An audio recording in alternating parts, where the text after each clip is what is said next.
ವೀಕ್ಷಕರೇ ನಮಸ್ಕಾರ. ಇಂದಿನ ಆಯುಷ್ಮಾನ್ ಭವ ಕಾರ್ಯಕ್ರಮಕ್ಕೆ ನಿಮಗೆಲ್ಲರಿಗೂ ಸ್ವಾಗತ. ಕಳೆದ ಸಂಚಿಕೆಯಲ್ಲಿ ನಾವು ವಿರುದ್ಧ ಆಹಾರದಲ್ಲಿ 6 ವಿಷಯದ ಬಗ್ಗೆ ಚರ್ಚೆ ಮಾಡಿದ್ವಿ ಡಾಕ್ಟರ್ ಜೊತೆ. ಅದ್ರ ಬಗ್ಗೆ ವಿಷಯನ ನೀವು ತಿಳ್ಕೊಂಡಿದ್ದೀರಾ ಅಂತ ನಾವು ಭಾವಿಸ್ತೀವಿ. ಇವತ್ತಿನ ಈ ಸಂಚಿಕೆಯಲ್ಲಿ ಮುಂದುವರಿದ ಭಾಗ ಅಂದರೆ ಇನ್ನು ಉಳಿದಂತಹ ವಿರುದ್ಧ ಆಹಾರಗಳು ಯಾವ್ಯಾವುದು ಅನ್ನೋದ್ರ ಬಗ್ಗೆ ಡಾಕ್ಟರ್ ಹತ್ರ ಮಾತಾಡಿಸಿ ಆ ವಿಷಯದ ಬಗ್ಗೆ ಚರ್ಚೆ ನಡೆಸೋಣ. ಅದಕ್ಕೆ ನಮ್ಮ ಜೊತೆ ಇವತ್ತು ಸ್ಟುಡಿಯೋದಲ್ಲಿ ಇದ್ದಾರೆ ಅಪೋಲೋ ಆಯುರ್ವೇದ ಸಂಸ್ಥೆಯ ತಜ್ಞರಾದಂತಹ ಡಾಕ್ಟರ್ ವಿಮರ್ಶಾ ಅವರನ್ನು ಮತ್ತೊಮ್ಮೆ ಕಾರ್ಯಕ್ರಮಕ್ಕೆ ನಾವು ಸ್ವಾಗತಿಸೋಣ. ಇಂದಿನ ಆಯುಷ್ಮಾನ್ ಭವ ಕಾರ್ಯಕ್ರಮಕ್ಕೆ ನಿಮಗೆ ಸ್ವಾಗತ ಡಾಕ್ಟರ್. ನಮಸ್ತೆ. ಫಾರ್ಮ್ ಟಿವಿ ಎಲ್ಲ ವೀಕ್ಷಕರಿಗೂ ನನ್ನ ನಮಸ್ಕಾರಗಳು. ನಾವು ಹಿಂದಿನ ಸಂಚಿಕೆಯಲ್ಲಿ ವಿರುದ್ಧ ಆಹಾರಗಳು ಅಂದರೆ ಏನು, ಅದು ಯಾವ್ಯಾವುದು ಅನ್ನೋದ್ರ ಬಗ್ಗೆ ಒಂದು 6 ವಿಷಯದ ಬಗ್ಗೆ ತಿಳ್ಕೊಂಡ್ವಿ. ಅದೇ ಮುಂದುವರಿದ ಭಾಗವಾಗಿ ಇವತ್ತು ಚರ್ಚೆ ಮಾಡೋಣ. ದೇಶ ವಿರುದ್ಧ, ಕಾಲ ವಿರುದ್ಧ, ದೋಷ ವಿರುದ್ಧ, ಹಾಗೆ ಮಾತ್ರ, ಸಾತ್ಮೀಯ ಹಾಗೂ ಅಗ್ನಿ ವಿರುದ್ಧ ಅಂದ್ರೆ ಏನು, ಅದರ ವಿರುದ್ಧವಾಗಿ ತಗೊಂಡ್ರೆ ನಮ್ಗೆ ಯಾವ್ಯಾವ ತರ ದುಷ್ಪರಿಣಾಮ ನಮ್ಮ ಶರೀರದ ಮೇಲೆ ಬೀಳ್ಬಹುದು ಅನ್ನೋ ಮಾಹಿತಿನ ಚೆನ್ನಾಗಿ ನೀವು ವಿವರಿಸ್ಕೊಟ್ಟಿದ್ದೀರಾ.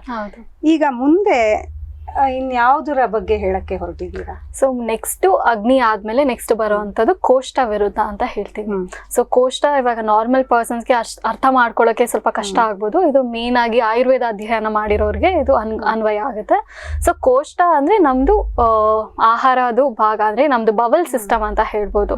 ಸೊ ನಮ್ದು ಹೇಗೆ ಮಲ ವಿಸರ್ಜನೆ ಆಗುತ್ತೆ, ಅಥವಾ ಇವಾಗ ಅದರಲ್ಲಿ ನಮ್ಮ 3 ವಿಭಾಗ ಇದೆ, 3 ಟೈಪ್ಸ್ ಇದೆ. ಸೊ ಮೃದು ಕೋಷ್ಠ, ಮಧ್ಯಮ ಕೋಷ್ಠ ಹಾಗೂ ಕ್ರೂರ ಕೋಷ್ಠ ಅಂತ. ಸೊ ಮಧ್ಯಮ ಕೋಷ್ಠ ಇಸ್ ನಾರ್ಮಲ್ ಹೆಲ್ತಿ. ಸೊ ಅದು ನಾರ್ಮಲ್ ಹೆಲ್ತಿ ಅಂತ ತಗೊಬಹುದು.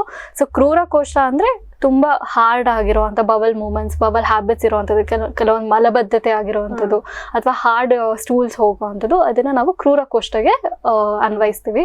ಹಾಗೂ ಮೃದು ಕೋಷ್ಠ ಅಂದ್ರೆ ಇವಾಗ ಏನೇ ತಿಂದ್ರು ಲೂಸ್ ಮೋಷನ್ಸ್ ಆಗ್ಬಿಡುತ್ತೆ, ಡಯರಿಯಾ ಆಗುತ್ತೆ. ಇವಾಗ ಹಾಲು ಕೊಟ್ಟ ತಕ್ಷಣ ಒಬ್ಬೊಬ್ರಿಗೆ ಮೋಷನ್ಸ್ ಆಗುತ್ತೆ. ಇವ್ರಿಗೆ ಮೃದು ಕೋಷ್ಠ. ಯಾವ್ಯಾವ ಆಹಾರ ಇದರಲ್ಲಿ ಬರುತ್ತೆ ಡಾಕ್ಟರ್? ಮೃದು ಕೋಷ್ಠದಲ್ಲಿ ಹಾಲು, ಮತ್ತೆ ಹಾಲಾಗಿರ್ಬೋದು, ಅಥವಾ ಏನಾದ್ರು ಒಂದು ಸ್ವೀಟ್ ಅಥವಾ ಜಾಸ್ತಿ ಮಧುರ ರಸ ಇರುವಂತದ್ದು, ಅಥವಾ ಆತರ ದ್ರವ ಅಂಶ. ಇವಾಗ ಏನೋ ಒಂದು ಜ್ಯೂಸ್ ಕೊಡಿದ ತಕ್ಷಣ ಅಥವಾ ಏನಾದ್ರು ಒಂದು ತಗೊಂಡ ತಕ್ಷಣ ಲೂಸ್ ಮೋಷನ್ಸ್, ಕೆಲವೊಂದು ಹಣ್ಣು ತಿಂದ ತಕ್ಷಣ. ಅದು IBS ಸಿಂಟಮ್ ಕೂಡ ಹೌದು. ಇದನ್ನ ಜಾಸ್ತಿ ನಾವು ವಿರುದ್ಧವಾಗಿ ತಗೊಳ್ಳೋ ಅಂತದ್ದು ಅದನ್ನ ಗ್ರಹಣಿ, ಅದೇ IBS ಅಥವಾ IBD ಅಂತಾನು ನಾವು ತಗೊಬಹುದು. ಸೊ ಇದು ಕೋಷ್ಠ ವಿರುದ್ಧ. ಸೊ ಕೋಷ್ಠ ವಿರುದ್ಧದಲ್ಲಿ ನಮ್ಗೆ ಇದು ಮೇನ್ ಆಗಿ ಡಾಕ್ಟರ್ಸ್ ಗೆ ಅಪ್ಲೈ ಆಗುತ್ತೆ. ಸೊ ಮೃದು ಕೋಷ್ಠ ಇರುವಂತ ಪರ್ಸನ್ಸ್ ಅಲ್ಲಿ ನಾವು ಆದಷ್ಟು ಸ್ವಲ್ಪ ಔಷಧಿ ಕೊಡ್ಬೇಕಾದ್ರೆ ಸೊ ಯೋಚನೆ ಮಾಡಿ ಕೊಡುವಂತದ್ದು. ಅವ್ರಿಗೆ ಜಾಸ್ತಿ ಲ್ಯಾಕ್ಸೇಟಿವ್ಸ್ ಇರುವಂತ. ಅದು ಹೇಗೆ ಗೊತ್ತಾಗುತ್ತೆ ಅವ್ರಿಗೆ? ಅಂದ್ರೆ ಇದೇ ನೀವು ಹೇಳೋ ಬೇಸಿಸ್ ಮೇಲೆ ಕಂಡಿಡ್ಕೋಬೇಕು. ಹೌದು. ಇವಾಗ ನಾವು ಪೇಷಂಟ್ಸ್ ಬಂದಾಗ ನಾವು ಅವ್ರಿಗೆ ಕೆಲವೊಂದು ಪ್ರಶ್ನೆಗಳು ಕೇಳ್ತೀವಿ. ನಿಮ್ ಕೋಷ್ಠ, ನಿಮ್ ಬಬಲ್ ಹ್ಯಾಬಿಟ್ಸ್ ಹೇಗಿದೆ, ಸೊ ತುಂಬಾ ಹಾರ್ಡ್ ಆಗ ಬಬಲ್ ಕನ್ಸಿಸ್ಟೆನ್ಸಿ ಹೇಗಿದೆ, ತುಂಬಾ ಗಟ್ಟಿಯಾಗಿ ಹೋಗುತ್ತಾ ಅಥವಾ ತುಂಬಾ ಮೃದುವಾಗಿ ಹೋಗುತ್ತಾ ಅನ್ನೋದ್ರ ಮೇಲೆ ನಾವು but end of the screening part ನಾವು ಅದಕ್ಕೆ ನಮ್ಗೆ ಗೊತ್ತಾಗಿರುತ್ತೆ. ಸೊ ಇವ್ರು ಮಧ್ಯಮ ಕೋಷ್ಠ ಉಳ್ಳಂತ ವ್ಯಕ್ತಿ, ಅಥವಾ ಇವ್ರಿಗೆ ಮೃದು ಕೋಷ್ಠ ಇರುವಂತದ್ದು ಅಥವಾ ಕ್ರೂರ ಕೋಷ್ಠ ಇರುವಂತದ್ದು.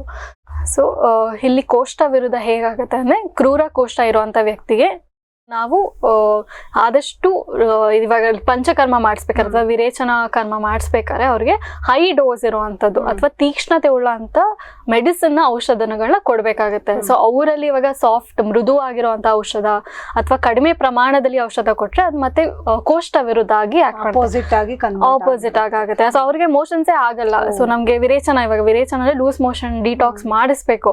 ಸೊ ಅವರಿಗೆ ಕಡಿಮೆ ಪ್ರಮಾಣದಲ್ಲಿ ಸ್ವಲ್ಪ ಡೋಸೇಜ್ ಕಡಿಮೆ ಕೊಟ್ಟು ಅಥವಾ ಮೃದು ಆಗಿರುವಂತ ಮೆಡಿಸಿನ್ಸ್ ಕೊಟ್ರೆ ಅವ್ರಿಗೆ ಅದೇನ್ ಎಫೆಕ್ಟೇ ಕಾಣಿಸಲ್ಲ. ಸೊ ಮೃದು ಕೋಷ್ಠ ಇರುವಂತವ್ರಿಗೆ ಜಾಸ್ತಿ ಸ್ಟ್ರಾಂಗ್ ತೀಕ್ಷ್ಣವಾಗಿರುವಂತ ಔಷಧ ಕೊಡೋದು ಅಥವಾ ಜಾಸ್ತಿ ಪ್ರಮಾಣದಲ್ಲಿ ಕೊಡೋದ್ರೆ ಅವ್ರಿಗೆ ಆಗಿರೋದ್ರಿಂದ ಜಾಸ್ತಿ, ಇವಾಗ 15 ಸಲ ನಾವು 20 ಸಲ ಮೋಷನ್ಸ್ ಹೋಗ್ಬೇಕು ಅನ್ನೋದು 30 ಸಲ ಅಥವಾ 40 ಸಲ ಹೋಗಿ ಮತ್ತೆ ಅದು ಸೈಡ್ ಎಫೆಕ್ಟ್ಸ್ ಆಗುವಂಥದ್ದು. ಇದನ್ನ ನಾವು ಕೋಷ್ಠ ವಿರುದ್ಧ ಅಂತ ಹೇಳ್ತೀವಿ. ಸೊ ಇದು ಮೇನ್ ಆಗಿ ನಾವು ಡಾಕ್ಟರ್ಸ್ ನಮ್ದು ಕ್ಲಿನಿಕಲ್ ಪ್ರಾಕ್ಟೀಸ್ ಅಲ್ಲಿ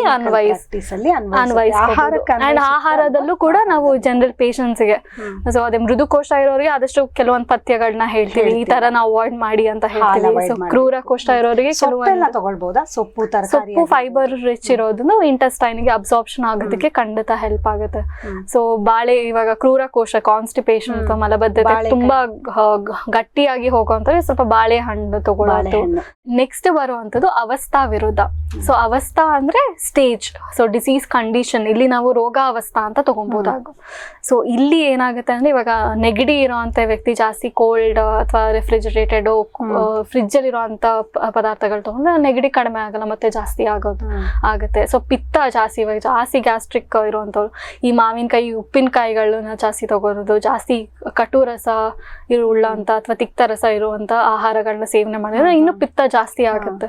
ಸೊ ಆ ತರ. ಸೊ ಮತ್ತೆ ಕಫ ಪ್ರಕೃತಿ ಇರೋರು ಜಾಸ್ತಿ ಮತ್ತೆ ಮೊಸರು ತಿನ್ನುವಂಥದ್ದು ಅಥವಾ ಜಾಸ್ತಿ ಮತ್ತೆ ಸ್ವೀಟ್ಸ್. ಮೊಸರಲ್ಲಿ ಪ್ರೀಬಯೋಟಿಕ್ ಅಂಡ್ ಪ್ರೋಬಯೋಟಿಕ್ ಜಾಸ್ತಿ ಇದೆ ಅಂತ ಹೇಳ್ತಾರೆ. ನೀವು ಮೊಸರು ತಿನ್ಬೇಡಿ ಅಂತ. ಮೊಸರು ಮತ್ತೆ ಅದು ಮೊಸರದು ಮತ್ತೆ ಹೇಳ್ತೀವಿ. ಸೊ ಮೊಸರು ಇಸ್ ನಮ್ದು ಆಯುರ್ವೇದ ಪ್ರಕಾರ ಅದು ಅಭಿಷೇಂದಿ ಆಹಾರ ಅಂತ ಹೇಳ್ತೀವಿ. ಅಭಿಷೇಂದಿ ಅಂದ್ರೆ ನಮ್ದು ಚಾನಲ್ಸ್ ಆಫ್ ಸರ್ಕ್ಯುಲೇಷನ್ ನ ಕ್ಲೋಸ್ ಮಾಡೋ ಅಂದ್ರೆ ಅದು ಕರೆಕ್ಟ್ ಆಗಿ ನ್ಯೂಟ್ರಿಯನ್ ಸಪ್ಲೈ ಎಲ್ಲಾ ಚಾನಲ್ಸ್ಗೂ ಹೋಗದೆ ಇರೋಂಗೆ ತಡೆಗಟ್ಟೋ ಅಂತ ಕ್ವಾಲಿಟೀಸ್ ಇರೋದು ಮೊಸರಿಗೆ.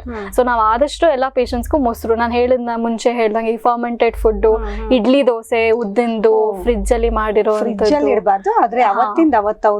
ಮಾಡ್ಕೊಂಡು ಆವಾಗ್ಲೇ ತಗೊಳ್ಳೋಂಥದ್ದು. ಆ ವೆರೈಟಿಯಲ್ಲಿ ಈ ಮೊಸರು ಕೂಡ ಬರುತ್ತೆ. ಮಜ್ಜಿಗೆ ತಗೊಳ್ಬಹುದಾ? ಮಜ್ಜಿಗೆ ಖಂಡಿತ ತಗೊಬಹುದು. ಮಜ್ಜಿಗೆನೆ ಅದೇ ಮೊಸರಿಗೆ ನೀರು ಹಾಕಿ ಅಲ್ಲ, ಸೊ ಚೆನ್ನಾಗಿ ಕಡೆದು ಬೆಣ್ಣೆ ತೆಗೆದು ಅದು ಮಾಡುವಂತ ಮಜ್ಜಿಗೆ. ಸೊ ಅದೇ ಈ ಕಫ ಪ್ರಕೃತಿ ಇರೋಂಥವ್ರು ಈ ಜಾಸ್ತಿ ಮೊಸರು ಆಗ್ಲಿ ಬೆಳಿಗ್ಗೆ ಹೊತ್ತು ಮಲಗೋದ್ರಿಂದ ಅವ್ರಿಗೆ ಈ ಆಲಸ್ಯ ಜಾಸ್ತಿ ಆಗುವಂಥದ್ದು. ಸೊ ಫುಲ್ ಹೆವಿನೆಸ್ ಅನ್ಸೋದು ಬಾಡಿಯಲ್ಲಿ, ಶಾರೀರಿಕದಲ್ಲಿ. ಸೊ ಈ ತರ ಆಗತ್ತೆ. ಸೊ ಇದನ್ನ ನಾವು ಅವಸ್ಥಾ ವಿರುದ್ಧ. ಲೈಫ್ ಟೈಮ್ ತಗೊಳ್ಳೇಬಾರ್ದ ಅಥವಾ ವಾರಕ್ಕೆ ಒಂದು ಸಲ 2 ಸಲ ಹೀಗೆ ತಗೊಳ್ಬಹುದಾ? ಅಂದ್ರೆ ಇವಾಗ ಹೆಂಗೆ ನಾವು ಚೀಟ್ ಡಯಟ್ ಅಂತ ಮಾಡ್ತೀವಿ, ಅಟ್ಲೀಸ್ಟ್ ಅಂದ್ರೆ ಪ್ರತಿನಿತ್ಯ ತಗೊಳ್ಬಾರ್ದು. ತಗೊಂಡ್ರೆ ಲೈಕ್ ವಾರಕ್ಕ ಅಥವಾ 15 ದಿನ ಒಂದ್ಸಲಿ ಆ ತರ ತಗೊಳ್ಳುವಂಥದ್ದು ಮಾಡ್ಬೋದು. ಹಾಲು ಖಂಡಿತ ತಗೋಬಹುದು. ಇವಾಗ ನಾವು ಎಷ್ಟೋ ಪೇಷಂಟ್ಸ್ ಹೇಳ್ತಾರೆ, ಏನ್ ಡಾಕ್ಟರ್ ನೀವು ಎಲ್ಲ ಪಥ್ಯ ಇಷ್ಟೊಂದು ಹೇಳ್ತೀರಾ, ನಾವ್ ಹೆಂಗ್ ಮಾಡೋದು ಅಂತ. ಸೊ ಅಂದ್ರೆ it is not like completely ಬಿಟ್ಬಿಡಿ ಅಂತ ಅಲ್ಲ. ಸೊ ಪ್ರಮಾಣದಲ್ಲಿ ಕಡಿಮೆ ಹಾಗೂ ನಿಮ್ಗೆ ಫ್ರೀಕ್ವೆನ್ಸಿ. ಸೊ ಎಷ್ಟು ಇವಾಗ ವಾರದಲ್ಲಿ 2-3 ದಿನ ತಗೊಳ್ಳೋದನ್ನ ಅಟ್ಲೀಸ್ಟ್ ಒಂದಿನ ಮಾಡ್ಕೊಳ್ಳೋದು ಅಥವಾ 15 ದಿನದಲ್ಲಿ ಒಂದಿನ ಮಾಡ್ಕೊಳ್ಳೋವಂಥದ್ದು. ಈ ತರ ಮಾಡ್ಕೊಂಡು ಕಂಪ್ಲೀಟ್ ಬಿಡ್ಬೇಕಾದ ಅವಶ್ಯಕತೆ ಇಲ್ಲ. ಸೊ ಎಷ್ಟೊಂದು ಯಾರು ಅಷ್ಟು ಪಥ್ಯ ಫಾಲೋ ಮಾಡಿ ಹೋಗೋದು ನಮಗೂ ಹೇಳಕ್ಕೂ ಕಷ್ಟ ಆಗುತ್ತೆ. ಸೊ ಅವಾಗ ಅದೇ ಪ್ರಮಾಣದಲ್ಲಿ ಕಡಿಮೆ ಹಾಗೂ ಫ್ರೀಕ್ವೆನ್ಸಿ. ಸೊ ಎಷ್ಟು ಫ್ರೀಕ್ವೆಂಟ್ ಆಗಿ ತಗೋತಿದಾರೆ ಅದನ್ನ ಕಡಿಮೆ ಮಾಡುವಂಥದ್ದು. ಅವಾಗ ಈ ಕಫ ಬರೋದು, ಪದೇ ಪದೇ ಶೀತ. ಸೊ ಆಮೇಲೆ ಅದಕ್ಕೆ ಮತ್ತೆ ನಾವು ಶುಂಠಿ ತಗೊಳ್ಳೋದು ಅಥವಾ ವಾಕಿಂಗ್ ಮಾಡೋದು. ಸೊ ಅದನ್ನ ಆಪೋಸಿಟ್ ಆಗಿ ಮಾಡ್ಕೊಳ್ಳೋದ್ರಿಂದ ಅದ್ರಲ್ಲಿ ನಮ್ಗೇನು ತೊಂದರೆಗಳಾಗಲ್ಲ. ಇದ್ರ ಜೊತೆ ನಾವು ಶುಂಠಿನೂ ತಗೊಂಡ್ರೆ ಅದು ಅಲ್ಲಿಗೆ ಹೊಂದಾಣಿಕೆ ಆಗ್ಬಿಡತ್ತೆ, ಅಲ್ಲೇ ಬ್ಯಾಲೆನ್ಸ್ ಆಗತ್ತೆ ಅಂತ ಹೇಳ್ತೀರಾ?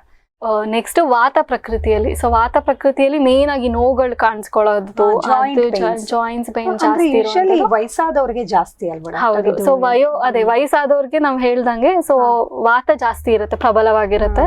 ಸೊ ಅವ್ರಿಗೆ ಈ ವಾತಜ ಡಿಸಾರ್ಡರ್ಸ್ ಅಂದ್ರೆ ವಾತಜ ರೋಗಗಳು ಜಾಸ್ತಿ ಹೆಚ್ಚಿಗಾಗಿ. ಮತ್ತೆ ಅವರು ಈ ವಾತಲ ಆಹಾರ ವಿಹಾರಗಳನ್ನ ಪಾಲನೆ ಮಾಡ್ತಿದ್ರೆ ಮತ್ತೆ ಅದು ಜಾಸ್ತಿ ಪ್ರಬಲವಾಗ ಹೋಗುತ್ತೆ. ಸೊ ವಾತಜ ಡಿಸಾರ್ಡರ್ಸ್ ಜಾಸ್ತಿ ಪ್ರಬಲವಾಗಿ ಹೋಗ್ತಾ ಇರುತ್ತೆ. ಕಾಳುಗಳು ಅಥವಾ ಜಾಸ್ತಿ ರಾ ಸಲಾಡ್ಸ್ ಆತರ ತಗೊಳ್ಬಾರ್ದು. ಸೊ ಅದನ್ನ ಅವಾಯ್ಡ್ ತಗೊಳ್ಬಾರ್ದು. ಆಮೇಲೆ ಕೆಲವೊಂದು ರಾತ್ರಿ ಹೊತ್ತು ಬೇಗ ಮಲ್ಕೋಬೇಕು. ಸೊ ರಾತ್ರಿ ಹೊತ್ತು ಲೇಟ್ ನೈಟ್ ಸ್ಲೀಪ್ಸ್ ಎಲ್ಲ ಮಾಡಿದ್ರೆ ಮತ್ತೆ ವಾತ ಜಾಸ್ತಿ ಆಗತ್ತೆ. ಆತರ ಕೆಲವೊಂದನ್ನ ಪಾಲಿಸ್ಬೇಕು. ಅವಾಗ ಮತ್ತೆ ಅದನ್ನ ವಿರುದ್ಧವಾಗಿ ಹೋದ್ರೆ ನಮ್ಗೆ ಈ ಜಾಯಿಂಟ್ಸ್ ಪೇನ್ ಆಗ್ಲಿ, ನ್ಯೂರೋಲಾಜಿಕಲ್ ಡಿಸಾರ್ಡರ್ಸ್ ಆಗ್ಲಿ, ಪಾರ್ಕಿನ್ಸನ್ಸ್ ಆಗ್ಲಿ, ಅಲ್ಜಿಮರ್ಸ್ ಡಿಸೀಸ್ ಎಲ್ಲಾನು ಜಾಸ್ತಿ ಕಾಯಿಲೆ ಬರೋದೇ ನಮ್ಮ ಆಹಾರದ ಮೇಲೆ ಅಲ್ವಾ? ಹೌದು. ಓಕೆ. ನೆಕ್ಸ್ಟ್ ಬರುವಂತದ್ದು ಕ್ರಮ ವಿರುದ್ಧ ಅಂತ ಹೇಳ್ತೀವಿ. ಸೊ ಕ್ರಮ ಅಂದ್ರೆ ರೂಲ್ಸ್ ಅಂಡ್ ರೆಗ್ಯುಲೇಷನ್ಸ್. ಸೊ ನಾವಿವಾಗ ಈ ತರ ಈ ಒಂದು ಡಿಸೀಸ್ ಕಂಡೀಷನ್ ಅಲ್ಲಿ ಈ ತರ ಫಾಲೋ, ಇವಾಗ ಪಂಚಕರ್ಮ ಮಾಡ್ಬೇಕಾದ್ರೆ ನಾವು ಸ್ನೇಹಪಾನ ಅಂತ ಮಾಡಿರ್ತೀವಿ, ಅಂದ್ರೆ 5 ದಿನ ತುಪ್ಪ ತಗೊಳ್ಳೋದೊಂದು ಟ್ರೀಟ್ಮೆಂಟ್ಸ್ ಇರುತ್ತೆ. ಆವಾಗ ಇದೇ ಪಥ್ಯ ಫಾಲೋ ಮಾಡಿ ಅಂತ ಹೇಳ್ತೀವಿ. ಈಗ ನೀವ್ ಹೇಳಿದ್ರಲ್ಲ ಪಂಚಕರ್ಮದಲ್ಲಿ ತುಪ್ಪ ತಗೋಬೇಕು. ಕಫ ಪ್ರಕೃತಿಯವ್ರು ನಿಮ್ಮ ಹತ್ರ ಬಂದ್ರು, ಅವರಿಗೆ ಪಂಚಕರ್ಮ ಚಿಕಿತ್ಸೆ ನೀವು ಹೇಳಿದೀರಾ ಮಾಡಿಸ್ಬೇಕು ಅಂತವ್ರಿಗೆ ಹೇಗೆ ಟ್ರೀಟ್ ಮಾಡ್ತೀರಾ? ಅವ್ರು ತಗೋಬಾರ್ದು ತುಪ್ಪ ಇಲ್ಲ ಆತರ ಅಲ್ಲ. ಇಲ್ಲಿ ನಾವು ಆಹಾರದಲ್ಲಿ ಹೇಳಿರೋದು ನಾರ್ಮಲ್, ನಾವು ಮನೆಯಲ್ಲಿ ಗೋತುಪ್ಪ ಹೇಳಿರೋದು. ಬಟ್ ಡಿಸೀಸ್ ನಾವು ಪಂಚಕರ್ಮ ಮಾಡಿಸ್ಬೇಕಾದ್ರೆ ಆ ತುಪ್ಪದಲ್ಲೇ ಕೆಲವೊಂದು ಎಷ್ಟೊಂದು ಮೆಡಿಕೇಟೆಡ್ ತುಪ್ಪಗಳಿದೆ. ಸೊ ಕೆಲವೊಂದು ಡಿಸೀಸ್ ಕಂಡೀಷನ್ಸ್ಗೆ ಆಗಿರುವಂತ ತುಪ್ಪಗಳಿರುತ್ತೆ. ಸೊ ಅವ್ರಿಗೆ ಅದು ಆ ಕಾಯಿಲೆ ಕಂಡೀಷನ್ಗೆ ಅವ್ರಿಗೆ ಸೊ ಯಾವ ತುಪ್ಪ ಬೇಕೋ ಅದನ್ನ ಕುಡಿಸುವಂಥದ್ದು. ಹೌದು. ಕೊಡ್ತೀರಾ? ಸೊ ಅದನ್ನ ಆ ಟೈಮಲ್ಲಿ ನಾವು ಕೆಲವೊಂದು ಪಥ್ಯಗಳು ಹೇಳಿರ್ತೀವಿ. ಬರೀ ಗಂಜಿ ತಗೊಬೇಕು, ಕಿಚಡಿ ತಗೊಬೇಕು, ಅನ್ನ ರಸಂ ಒಂದು 5ರಿಂದ ಅಟ್ಲೀಸ್ಟ್ ಒಂದು 7 to 10 days ಅದೇ ಒಂದು ಪಥ್ಯದಲ್ಲಿ ಅವ್ರು ಪಾಲನೆ ಮಾಡ್ಬೇಕಾಗತ್ತೆ. ಸೊ ಅದನ್ನ ವಿರುದ್ಧವಾಗಿ ಅಂದ್ರೆ ಅವ್ರು ಪಾಲನೆ ಮಾಡಿಲ್ಲ ಅಂದ್ರೆ ಮತ್ತೆ ಅದು ನಮ್ಗೆ ಏನು ಡಿಟಾಕ್ಸ್ ಮಾಡ್ಬೇಕಂತ ಏನು ಅನ್ಕೊಂಡಿರ್ತೀವಿ, ಸೊ ಅದ್ರ ಬೆನಿಫಿಟ್ಸ್ ಅವ್ರಿಗೆ ಖಂಡಿತ ಸಿಗಲ್ಲ. ಸೊ ನಮ್ಮ ಆಹಾರದಲ್ಲಿ ಬಂದ್ರೆ ನಾವು ಷಡ್ರಸ ಯುಕ್ತ ಆಹಾರಗಳನ್ನ ತಗೊಬೇಕು ಅಂತ ನಾವು ಆಲ್ರೆಡಿ ಹೇಳಿದೀವಿ. ಸೊ ಮಧುರ, ಆಮ್ಲ, ಲವಣ, ಕಟು, ತಿಕ್ತ ಕಷಾಯ ಅಂತ ಹೇಳ್ಬೋದು. ಸೊ ಮೊದಲನೇ ನಾವು ಸೇವಿಸಬೇಕಾಗಿರುವಂತ ಆಹಾರ ಬಂದು ಮಧುರ ರಸ ಉಳ್ಳುವಂಥದ್ದು ಅಂದ್ರೆ ಸಿಹಿ ಉಳ್ಳುವಂತ ಆಹಾರ. ಸೊ ನೆಕ್ಸ್ಟ್ ಬರೋದು ಆಮ್ಲ. ಸೊ ಆಮ್ಲ ಅಂದ್ರೆ ಸಾರ್ ಫುಡ್ ಅಂತ ಹೇಳ್ಬೋದು, ಹುಳಿ ಇರುವಂತ ಆಹಾರ. ಸೊ ನೆಕ್ಸ್ಟ್ ಬರೋದು ಲವಣ ಅಂದ್ರೆ ಸಾಲ್ಟೆಡ್ ಫುಡ್. ಸೊ ಅದಾದ್ಮೇಲೆ ತಿಕ್ತ. ಸೊ ತಿಕ್ತ ಇಸ್ ನಥಿಂಗ್ ಬಟ್ ಕಹಿ. ಸೊ ಕಹಿ ಅದಾದ್ಮೇಲೆ ಕಟು ಅಂದ್ರೆ ಪಂಚೆಂಟ್, ಸೊ ಖಾರ, ಆಮೇಲೆ ಕಷಾಯ ದಟ್ ಇಸ್ ಒಗ್ಗರು. ಸೊ ಈ ಆರ್ಡರ್ ಅಲ್ಲಿ ನಾವು ಪಥ್ಯನ ಸೇವನೆ ಮಾಡ್ಬೇಕು. ಸೊ ಇವಾಗ ಹೆಂಗಾಗಿದೆ ಹೋಟೆಲ್ಸ್, ಇವಾಗ ಫಸ್ಟ್ ಆಕ್ಚುಲಿ ನಮ್ದು ಊಟದಲ್ಲಿ ನಮ್ಗೆ ಫಸ್ಟ್ ಸ್ವೀಟ್ ತಿನ್ಬೇಕು, ಆಮೇಲೆ ಇಟ್ ಶುಡ್ ಎಂಡ್ ವಿತ್ ಕಷಾಯ ರಸ. ಸೌತ್ ಇಂಡಿಯನ್ ಫುಡ್ ಬಾಳೆ ಎಲೆ ಊಟ ನೋಡಕ್ ಹೋದ್ರೆ ಒಂದ್ ಕಡೆ ಪಾಯಸ, ಒಂದ್ ಕಡೆ ಕೋಸಂಬರಿ, ಉಪ್ಪು, ಅದೇ ರೀತಿ ಸ್ವೀಕಾರ ಅಂದ್ರೆ ನಮ್ಮ ದೇಹನೂ ಒಪ್ಕೊಳ್ಳುತ್ತೆ ಅದಕ್ಕೆ ತದ್ವಿರುದ್ಧವಾಗಿ ಹೋದ್ರೆ, ನಮ್ಮ ಆಹಾರ ತದ್ವಿರುದ್ಧವಾಗಿ ಹೋಯ್ತು ಅಂದ್ರೆ ನಮ್ಮ ಬಾಡಿ ಮೇಲೆ ಅದು ರಿಫ್ಲೆಕ್ಷನ್ ಹೊಡೆಯುತ್ತೆ ಅಂತ ಹೇಳ್ತೀರಾ? ಸೊ ಈ ಒಂದು ಷಡ್ರಸ ಇರುವಂತ ಕ್ರಮಗಳನ್ನ ಫಾಲೋ ಮಾಡ್ಬೇಕು. So it should end with ಕಷಾಯ ರಸ. ಸೊ ಕಷಾಯನೇ ಮಜ್ಜಿಗೆ. ಸೊ ಊಟ ಆದ ತಕ್ಷಣ ಮಜ್ಜಿಗೆ ತಗೋಬೇಕು. ಸೊ ಮಜ್ಜಿಗೆಯಲ್ಲಿ ನಾವ್ ಏನ್ ಮಾಡ್ಬೇಕು, ಸೊ ಇವಾಗ ಹೆಂಗಾಗಿದೆ ಅಂದ್ರೆ ಫಸ್ಟ್ ಸ್ಟಾರ್ಟ್ ಮಾಡ್ತಾರೆ. ಆ ಸ್ಟಾರ್ಟರ್ಸ್ ಎಲ್ಲ ಮತ್ತೆ ಖಾರ ಮತ್ತೆ ಸಾರು ಇರುವಂತದ್ದು, ಕಹಿ ಇರುವಂತದ್ದು, ಸೊ ಈ ತರ. ಆಮೇಲೆ ಡೆಸರ್ಟ್ಸ್ ಅಂತ ಲಾಸ್ಟ್ ಅಲ್ಲಿ ಸಿಹಿ ಅಂಶನ ಲಾಸ್ಟ್ ಅಲ್ಲಿ ತಗೊಳ್ತಾರೆ. ಸೊ ಇದು ಕ್ರಮ ವಿರುದ್ಧ ಆಗುತ್ತೆ. ಆಹಾರ ಕ್ರಮ ತುಂಬಾ ಮುಖ್ಯ. ಸೊ ಇದೇ ಆರ್ಡರ್ ಅಲ್ಲಿ ತಗೊಳ್ಳೋಂಥದ್ದು. ಸೊ ಇವಾಗ ನಮ್ನ ಹೋಟೆಲ್ಸ್ ಹೋದ್ರೆ ಫಸ್ಟ್ ಸ್ಟಾರ್ಟರ್ಸ್, ನೆಕ್ಸ್ಟ್ ಡೆಸರ್ಟ್ಸ್, ಮತ್ತೆ ಇವಾಗ ಐಸ್ ಕ್ರೀಮ್ ಕೇಕ್ ಮೇಲೆ ಮತ್ತೆ ಬಿಸಿ ಇದ್ ಮಾಡಿ ಅದು ಮತ್ತೆ ವಿರುದ್ಧ. ಗುಲಾಬ್ ಜಾಮೂನ್ ಜೊತೆ ಐಸ್ ಕ್ರೀಮ್ ತಗೊಳ್ಳೋದು, ಜೊತೆ ಕೊಡ್ತಾರೆ. ಹೌದು, ಇದೆಲ್ಲಾನು ವಿರುದ್ಧ ಆಹಾರದಲ್ಲೇ ಬರುತ್ತೆ. ಅದು ಆದಷ್ಟು ಆ ರೀತಿ ಫುಡ್ ಅಥವಾ ಜಂಕ್ ಫುಡ್ ಆಗಿರ್ಬೋದು ಅವಾಯ್ಡ್ ಮಾಡಿ ನೀವು ಹೇಳಿರೋ ಕ್ರಮನೇ ಅನುಸರಿಸಿದ್ರೆ. ಹೌದು. ಸೊ ಮೊದಲನೇ ಸ್ವೀಟ್ ತಗೊಂಡು ಸೊ ಕೊನೆಗೆ ಮಜ್ಜಿಗೆಯಿಂದ ಎಂಟು ಮಾಡಬೇಕು. ಸೊ ಕಷಾಯ ರಸ. ಸೊ ಕಷಾಯ ರಸ ಪ್ರಧಾನವಾಗಿರುವಂತದ್ದು ಮಜ್ಜಿಗೆಯಿಂದ. ಸೊ ಮಜ್ಜಿಗೆಗೆ ಒಂಚೂರು ಶುಂಠಿ ಹಾಕೊಂಡು ಅಥವಾ ಕರಿಬೇವು ಹಾಕೊಂಡು ಆತರ ಜೀರಿಗೆ ಹಾಕಿ ಕೂಡ್ಲೆ ಇದು ಕೊಡ್ತಾರಲ್ಲ, ಏನು ಊಟ ಆದ ಕೂಡ್ಲೆ ನೀವು ಕಷಾಯ ಅಂತ ಹೇಳಿದ್ರಲ್ಲ, ಊಟ ಆದ ಕೂಡಲೇ ಬಟರ್ ಮಿಲ್ಕ್ ಅಂದ್ರೆ ಮಜ್ಜಿಗೆ ಸೇವನೆ ಮಾಡ್ಬೇಕು, ಒಳ್ಳೇದು. ಆದ್ರೆ ಈ ಉತ್ತರ ಭಾರತ ಪ್ರದೇಶಕ್ಕೆ ಹೋದ್ರೆ ಜಲಜೀರಾ ಅಂತ ಕೊಡ್ತಾರೆ ಊಟ ಆದ ಕೂಡಲೇ. ಅದು ಒಳ್ಳೇದಾ ತಗೊಳ್ಳೋದು? ಅದು ಕೂಡ ನಮ್ಗೆ ಕಷಾಯ ರಸ ಉಳ್ಳ ಅಂತದೆ ಕಟು ಮತ್ತೆ ಕಷಾಯ ರಸ ಉಳ್ಳ ಅಂತದ್ದು. ಅದು ನಮ್ಗೆ ಏನಂದ್ರೆ ಜೀರ್ಣ ಶಕ್ತಿನ ಇದು ಮಾಡಕ್ಕೆ, ಅದು ಹೆಲ್ಪ್ ಮಾಡೋದಕ್ಕೆ, ನಾವು ಆಲ್ರೆಡಿ ತಿಂದಿರೋಂಥದನ್ನ ಕಡಿಮೆ ಮಾಡೋದಕ್ಕೆ, ಜೀರ್ಣ ಆಗಕ್ಕೆ, ಪಚನ ಕ್ರಿಯೆಗೆ ಹೆಲ್ಪ್ ಮಾಡೋದಕ್ಕೆ ನಮ್ಗೆ ಅದನ್ನ ಕಷಾಯ ರಸನ ಎಂಡ್ ಮಾಡ್ಬೇಕು ಅಂತ ಹೇಳಿ. ಮುಂದೆ ಇರುವಂತ ವಿರುದ್ಧ ಆಹಾರ ಬಂದು ಪರಿಹಾರ ವಿರುದ್ಧ ಅಂತ ಹೇಳ್ತೀವಿ. ಸೊ ಆಲ್ರೆಡಿ ಒಂದು ಆಹಾರ ಸೇವನೆ ಮಾಡಿದ್ಮೇಲೆ ಅದಕ್ಕೆ ವಿರುದ್ಧವಾಗಿರೋ ಆಹಾರ ಸೇವನೆ ಮಾಡೋದನ್ನ ಪರಿಹಾರ ವಿರೋಧ ಅಂತ ಹೇಳ್ತೀವಿ. ಸೊ ಏನಂದ್ರೆ ಇವಾಗ ತುಪ್ಪ ತಗೊಂಡಿರ್ತೀವಿ, ತುಪ್ಪ ತಿಂದ ತಕ್ಷಣ ಬಿಸಿ ನೀರು ಕುಡಿಬೇಕು, ಬಟ್ ಅದ್ರ ಬದಲಾಗಿ ಕೋಲ್ಡ್ ವಾಟರ್ ತಗೊಳ್ಳೋ ಅಂಥದ್ದು ಅಥವಾ ರೆಫ್ರಿಜರೇಟೆಡ್ ಶೀತ ಜಲ ತಗೊಳ್ಳೋ ಅಂಥದ್ದು. ಸೊ ಇದು ಪರಿಹಾರ ವಿರುದ್ಧ ಆಗುತ್ತೆ. ಸೊ ಮತ್ತೆ ಇವಾಗ ಟೀ ಕಾಫಿ ಕುಡಿದ ತಕ್ಷಣ ಮತ್ತೆ ತಣ್ಣೀರ್ ಕುಡಿಯೋ ಅಂಥದ್ದು. ಸೊ ಇದು ಎಲ್ಲ ನೋಡಿದೀವಿ. ಊಟ ಆದ ಕೂಡಲೇ ಸೋಡಾ, ಅದು ವಿರುದ್ಧ ಅಂತ ಹೇಳ್ತೀರಾ? ಹೌದು. ಸೊ ಇದೆಲ್ಲಾನು ಪರಿಹಾರ ವಿರುದ್ಧ. ಅಂದ್ರೆ ಒಂದು ಆಲ್ರೆಡಿ ತಗೊಂಡಿರುವಂತ ಆಹಾರನ ಅದನ್ನ ವಿರುದ್ಧವಾಗಿ ತಗೊಳ್ಳೋಂಥದ್ದು. ಸೊ ಜೇನುತುಪ್ಪ ತಗೊಂಡ ತಕ್ಷಣ ಬಿಸಿನೀರು ತಗೊಳ್ಳೋದು ಮತ್ತೆ ಅದು ವಿರುದ್ಧ, ಪರಿಹಾರ ವಿರುದ್ಧ ಆಗಿ ಹೋಗುತ್ತೆ. ಬಿಸಿ ಆಹಾರದ ಜೊತೆಗೆ ಸೊ ನಾವ್ ಅದು ಹನಿ ತಗೊಂಡಿದೀವಿ ಅಂದ್ರೆ ನಾರ್ಮಲ್ ಲೂಕ್ ವಾರ್ಮ್ ವಾಟರ್ ತಗೊಂಡ್ಬೇಕು. ಸೊ ಅದ್ ಮತ್ತೆ ಬಿಸಿ ತಗೊಂಡ್ರೆ ಇದಾಗುತ್ತೆ. ಅಥವಾ ತುಪ್ಪ ತಗೊಂಡ ತಕ್ಷಣ ತಣ್ಣೀರ್ ಕುಡಿಯುವಂಥದ್ದು. ಸೊ ಇದೆಲ್ಲಾನು ಪರಿಹಾರ ಅಂದ್ರೆ ರೂಲ್ಸ್. ಅಂದ್ರೆ ಇದು ಒಂದು ತಗೊಂಡಿದ್ದಾದ್ಮೇಲೆ ಅದ್ರ ವಿರುದ್ಧ ತಗೊಳ್ಳೋ ಅಂತದನ್ನ ನಾವು ಪರಿಹಾರ ವಿರುದ್ಧ ಅಂತ ಹೇಳ್ತೀವಿ. ನಾರಾಯಣ ಹೆಲ್ತ್ ಎಲ್ಲ ಆರೋಗ್ಯ ಸೇವೆಗಳು ಒಂದೇ ಸೂರಿನಡಿಯಲ್ಲಿ. ಹೃದ್ರೋಗದ ಚಿಕಿತ್ಸೆ ಮತ್ತು ಸಮಗ್ರ ಆರೈಕೆ, 35ಕ್ಕೂ ಹೆಚ್ಚು ಸೂಪರ್ ಸ್ಪೆಷಾಲಿಟಿಗಳು, ಕ್ಯಾನ್ಸರ್ ಹಾಗೂ ಅಸ್ಥಿಮಜ್ಜೆ ವಿಭಾಗ, ಮಂಡಿ, ಕೀಲು, ಬೆನ್ನುಹುರಿ ಮತ್ತು ಟ್ರಾಮಾ ಚಿಕಿತ್ಸೆಗೆ ಶ್ರೇಷ್ಠತಾ ಕೇಂದ್ರ, ದಿನದ 24 ಗಂಟೆ ಆಂಬ್ಯುಲೆನ್ಸ್ ಸೇವೆ, ಫಾರ್ಮ್ ಟಿವಿ ಹೆಲ್ತ್ ಗ್ರಾಹಕರಿಗೆ ಚಿಕಿತ್ಸಾ ಮಾರ್ಗದರ್ಶನ ಮತ್ತು ಆಕರ್ಷಕ discount. Narayana health city, Bengaluru. Apollo Ayurveda ದೇಶದ ಅತಿ ದೊಡ್ಡ ಆಯುರ್ವೇದ ಆಸ್ಪತ್ರೆ ಸರಣಿ. ಗುಣಮಟ್ಟಕ್ಕಾಗಿನ ರಾಷ್ಟ್ರೀಯ ಪ್ರಶಸ್ತಿ ಪಡೆದ ಏಕೈಕ ಆಯುರ್ವೇದ ಸಂಸ್ಥೆ. ಹೆಲ್ತ್ ಇನ್ಶೂರೆನ್ಸ್ ಮತ್ತು ಟಿಪಿಎಗಳಿಂದ ಕ್ಯಾಶ್ಲೆಸ್ ಸೌಲಭ್ಯ, ಸುಲಭಕ್ಕೆ ವಾಸಿಯಾಗದ ಬಹುರೋಗ ಪೀಡಿತರಿಗೆ ಶುದ್ಧ ಆಯುರ್ವೇದ ಚಿಕಿತ್ಸೆ, ಫಾರ್ಮ್ ಟಿವಿ ಹೆಲ್ತ್ ಗ್ರಾಹಕರಿಗೆ ಚಿಕಿತ್ಸಾ ಮಾರ್ಗದರ್ಶನ ಮತ್ತು ಆಕರ್ಷಕ ಡಿಸ್ಕೌಂಟ್. ಅಪೋಲೋ ಆಯುರ್ವೈದ. ವಿಶ್ವಾರಾಧ್ಯ ಕ್ಯಾನ್ಸರ್ ಆಸ್ಪತ್ರೆ ಮತ್ತು ಸಂಶೋಧನಾ ಸಂಸ್ಥೆ. ವಿಶ್ವದ ಅತ್ಯುತ್ತಮ ರೇಡಿಯೋಥೆರಪಿ ಈಗ ದಾವಣಗೆರೆಯಲ್ಲಿ. ಮೆಡಿಕಲ್, ರೇಡಿಯೇಷನ್ ಮತ್ತು ಸರ್ಜಿಕಲ್ ಆಂಕಾಲಜಿ ವಿಭಾಗಗಳೊಂದಿಗೆ ಸಮಗ್ರ ಕ್ಯಾನ್ಸರ್ ಚಿಕಿತ್ಸೆ, ಗರ್ಭಕೋಶ ಕ್ಯಾನ್ಸರ್ ತಡೆಗೆ ವ್ಯಾಕ್ಸಿನ್, ತ್ವರಿತ ಚಿಕಿತ್ಸೆ, ವ್ಯಕ್ತಿಗತ ಆರೈಕೆ, ಎಲ್ಲಾ ಆರೋಗ್ಯ ವಿಮಾ ಸೌಲಭ್ಯ. ಫಾರ್ಮ್ ಟಿವಿ ಹೆಲ್ತ್ ಗ್ರಾಹಕರಿಗೆ ಆದ್ಯತೆಯ ಉಪಚಾರ ಮತ್ತು ಆಕರ್ಷಕ ಡಿಸ್ಕೌಂಟ್. ಕಳೆದೆರಡು ವರ್ಷಗಳಿಂದ ಕರ್ನಾಟಕದ ಆರೋಗ್ಯ ಸೇವೆಯಲ್ಲಿ ವಿಶ್ವಾರಾಧ್ಯ. ಸೊ ನೆಕ್ಸ್ಟ್ ಬರುವಂಥದ್ದು ವೀರ್ಯ ವಿರುದ್ಧ ಅಂತ ಹೇಳ್ತೀವಿ. ಸೊ ನಮ್ ಎಲ್ಲ ಪದಾರ್ಥಗಳು ಕೆಲವೊಂದು ಕ್ವಾಲಿಟೀಸ್ ಇರುತ್ತೆ. ಅದ್ರದ್ದು ವೀರ್ಯ, ಒಂದು ಉಷ್ಣ ವೀರ್ಯ ಇರುತ್ತೆ, ಒಂದು ಶೀತ ವೀರ್ಯ ಇರುತ್ತೆ. ಸೊ ಉಷ್ಣ ಮತ್ತೆ ಶೀತ ವೀರ್ಯ, ಸೊ ಆಪೋಸಿಟ್ ಕ್ವಾಲಿಟಿ ಇರುವಂತ ಪಥ್ಯ ಕ್ರಮಗಳನ್ನ ಸೇವಿಸೋದ್ರಿಂದ ಅದು ವೀರ್ಯ ವಿರುದ್ಧ ಆಗುತ್ತೆ. ಸೊ ಬೆಸ್ಟ್ ಎಕ್ಸಾಂಪಲ್ ಅಂದ್ರೆ ನಾವು ಫಿಶ್ ಅಥವಾ ಮೀನ್ ಸಾರು ತಿಂದ ತಕ್ಷಣ ಹಾಲು ಕುಡಿಯುವಂಥದ್ದು. ಸೊ ರೀಸೆಂಟ್ ಆಗಿ ಒಂದು ಪೇಷಂಟ್ ಬಂದಿದ್ರು. ಸೊ ಅವ್ರಿಗೆ ಫುಲ್ ಸೋರಿಯಾಸಿಸ್, ಕುಷ್ಠ ರೋಗ ಬಂದಿತ್ತು. ಸೊ ಅವ್ರಿಗೆ ಕೆದಕಿ ಕೇಳಿದಾಗ ಅವ್ರಿಗೆ ಈ ಅಭ್ಯಾಸ ತುಂಬಾ ಕಾಲಗಳಿಂದ ಇತ್ತು. ಸೊ ಇಷ್ಟು ಬರೀ ಸ್ಟೆರಾಯ್ಡ್ಸ್ ತಗೊಂಡ್ರೆ ಅಷ್ಟೇ ಕಡಿಮೆ ಆಗುತ್ತೆ ಅಥವಾ ಏನೇ ಮೆಡಿಸಿನ್ಸ್ ತಗೊಂಡು ಅವ್ರಿಗೆ ಆಲ್ರೆಡಿ ಅದು ರಕ್ತ ಫುಲ್ ದೀರ್ಘಕಾಲದಿಂದ ಸೇವನೆ ಮಾಡೋದ್ರಿಂದ ಫುಲ್ ಇಂಪ್ಯೂರಿಟೀಸ್ ಆಗ್ಬಿಡಿದೆ ಬ್ಲಡ್ ಅಲ್ಲಿ. ಸೊ ಅದು ಎಷ್ಟೇ ಅವರು ಇದ್ ಮಾಡಿದ್ರು ಸೊ ಅದು ನಮ್ಗೇನು ಪ್ರಯೋಜನ ಆಗಲ್ಲ. ಸೊ ಅವ್ರಿಗೆ ಕೇಳಿದಾಗ ಅವ್ರು ಹೇಳಿದ್ರು, ನಾನು ಮೀನ್ ತಿಂದ ತಕ್ಷಣ ಹಾಲು ತಗೊಂತಿದ್ದೆ ಅಥವಾ ಮೀನ್ ಜೊತೆ ಜಾಸ್ತಿ ಮೊಸರು ತಗೊಳ್ಳೋ ಅಂತದ್ದು. ಸೊ ಇದನ್ನ ಮಾಡೋದ್ರಿಂದ ಅದೇ ಸೋರಿಯಾಸಿಸ್ ಅಥವಾ ತುಂಬಾ ಸ್ಕಿನ್ ಕಂಡೀಷನ್ಸ್ ಬರೋ ಅಂತ ಚಾನ್ಸಸ್ ಇದೆ. ಸೊ ಇದನ್ನ ನಾವು ವೀರ್ಯ ವಿರುದ್ಧ ಅಂತ ಹೇಳ್ತೀವಿ. So fish and milk, so ಮೀನು ಮತ್ತು ಹಾಲು, ಸೊ ಇದನ್ನ ಒಟ್ಟಿಗೆ ಸೇವನೆ ಮಾಡಬಾರ್ದು. ಬರೀ ಸ್ಕಿನ್ ಡಿಸೀಸ್ ಆಗುತ್ತಾ ಅಥವಾ ಇನ್ನೇನಾರು ಕಾಯಿಲೆ ಆಗ್ಬಹುದು? ಮೇನ್ ಆಗಿ ಇದ್ರಲ್ಲಿ ಸೊ ರಕ್ತ ವಿಕೃತಿ ಆಗುತ್ತೆ, ಅಂದ್ರೆ ರಕ್ತ ಪ್ಯೂರಿಟಿ ಕಡಿಮೆ ಆಗ್ತಾ ಹೋಗುತ್ತೆ, ಅಂದ್ರೆ ವಿಷಕಾರಿ ಆಗ್ತಾ ಹೋಗುತ್ತೆ. ಸೊ ಇದ್ರಲ್ಲಿ ಮೇನ್ ಆಗಿ ಅಂದ್ರೆ ಸ್ಕಿನ್ ಅಲ್ಲಿ ನಮ್ಗೆ ಕಾಣಿಸೋವಂಥದ್ದು. ಸೊ ಅದರಲ್ಲಿ ಸೋರಿಯಾಸಿಸ್ ಆಗ್ಲಿ, ಕುಷ್ಠ ರೋಗಗಳು ಜಾಸ್ತಿ ಬರುವಂತ ಚಾನ್ಸಸ್ ಇರುತ್ತೆ.